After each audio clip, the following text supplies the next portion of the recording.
Moon Landing is a duo work between myself, Helen Caddick, composer, and textile designer and artist Margo Selby.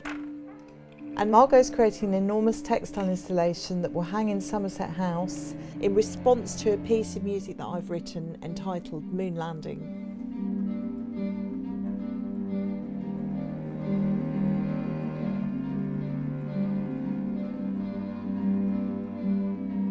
I remember seeing your work in 2020 at Collect. Yes, yeah. And I remember commenting to you, it's so musical, your work, I can hear music just by looking at it.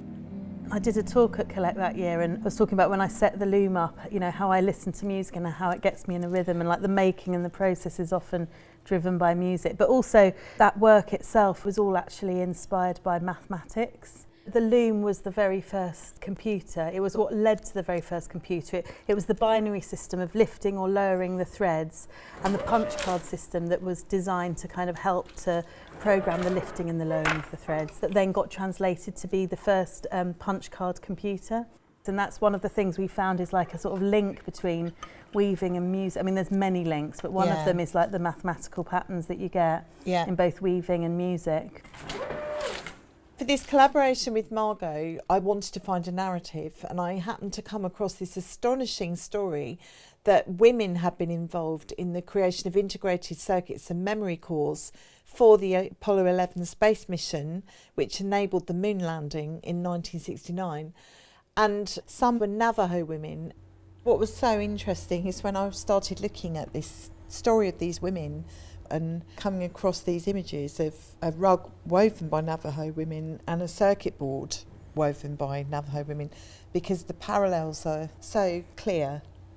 This has been really exciting for me to work in this way where we're telling a story, because my work is often very, very aesthetic and it's often very visual. It's about the visual stimulation, it's about creating an impact on people within a space.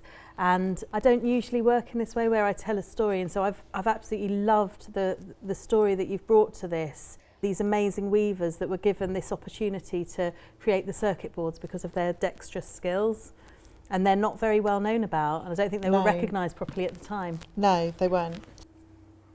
We started the piece with the narrative and talking about these women that were involved in the Apollo 11 moon landing. And so the warp was put on thinking about like the phases of the moon, thinking about those women and telling that story. But I wasn't 100% sure what the design was going to look like, because I wanted to relate it directly to the music that Helen was writing.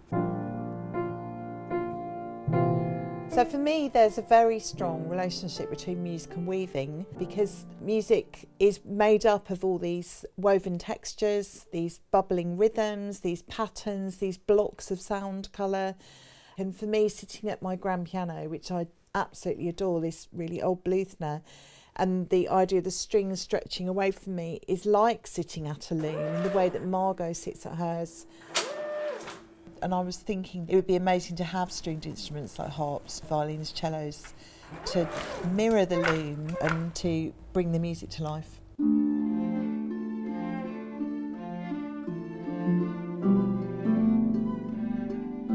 I wanted to really think about the materials that we used, and I found a supplier of British wool.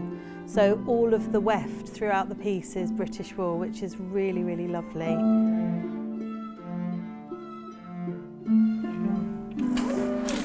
I started thinking about the moon and colour and how the different phases of the moon reflect light in different ways, which creates all sorts of different amazing colour combinations. And so I wanted to look at this kind of graduation of colour and light throughout the piece of the fabric. But then specifically the patterns and the rhythms within the piece have been directly picked up from Helen's music.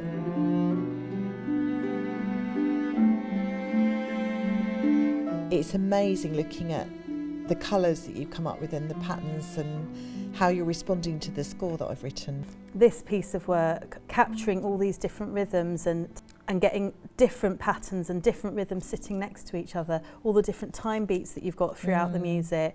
So it's giving this new life and a new dimension. It's almost less ordered than work which I've made before, but I think that's going to make it more exciting. And for me as well, this is a hugely exciting project, because when I've worked with artists worked before, it's always been artists that are no longer alive. So to work with a living artist, it's just brilliant that to talks have all back. these, to have all these conversations and us both get so excited and kind of riffing off each other's ideas throughout this whole process has been so invigorating.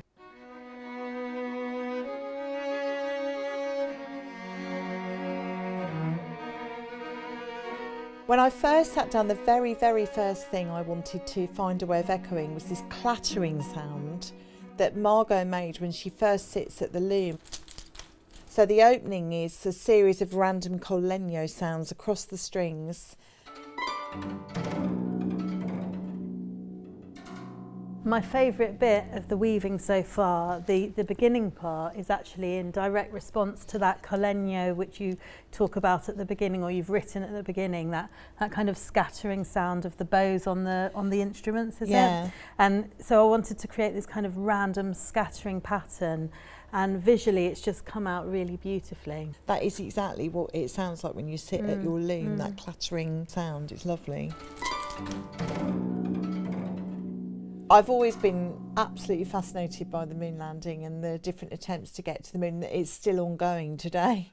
And I've noticed this recurring theme of an indicator light inside the space module, and wanted to have that in the score almost like a pulse or a heartbeat. So I've got this little idea of an indicator light in the cabin of the spaceship.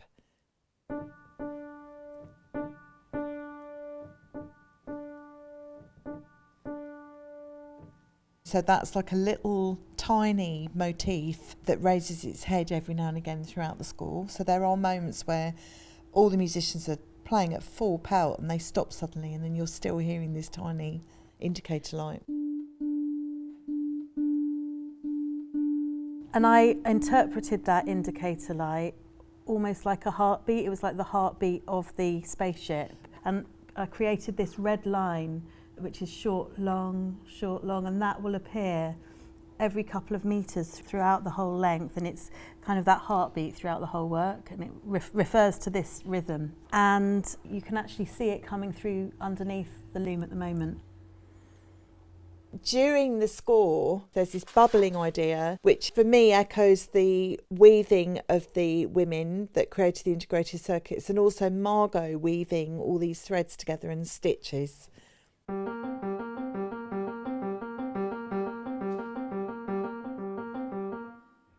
So once I've written the main themes at the piano and I've started to build up layers, when it's becoming impossible to physically play all the ideas that are going on in my head, I come up here and I start sketching into software. And this is completely like sketching, but with sound, colour instead of paint. I'm putting it all together to produce a score and parts that I can give to the musicians. They will then sculpt the music into sound.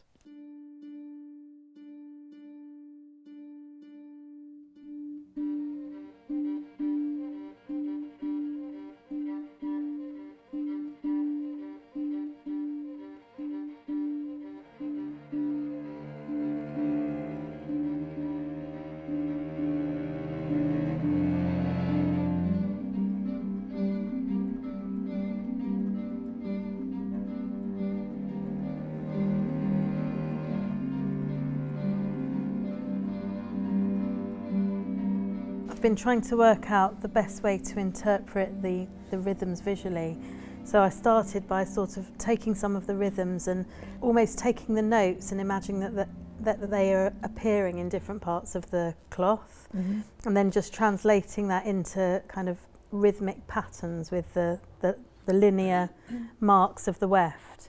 And then with the stripes, you know, I'm taking key parts from the music and trying to capture those. So the softer colours here, that they're kind of like the gentler, quieter parts of the music.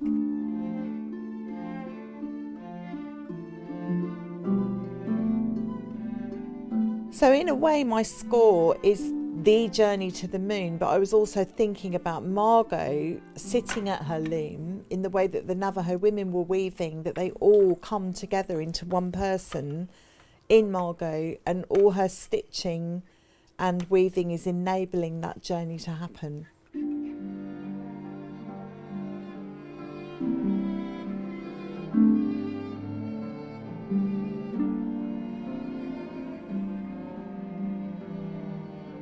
this pink part here, it's this, what do you call it? It's the violin, and it's sort Sweeping of squealing. up like a glissando. Yeah. Yeah. It's a glissando. That's the glissando. In the score, there are definite elements of lightness and darkness, either brought about by dynamics, whether it's going to be really loud or really soft, or the building up of layers, or the way the instruments are used. So I love going from huge sound to suddenly exposing one element that's been there all along, but by peeling away all these layers, suddenly we then become aware of it.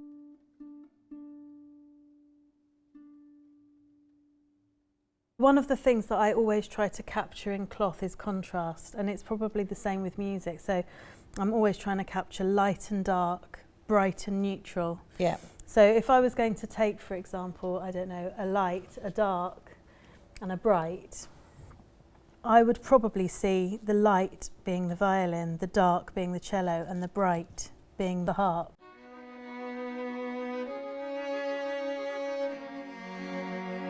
I really love the sort of cinematic quality to your music. It's really moving and evocative of emotion, and I find it quite uplifting. But this piece in particular, when I heard it, it's really blown me away. It's just so uplifting, something really epic about it. I just love it.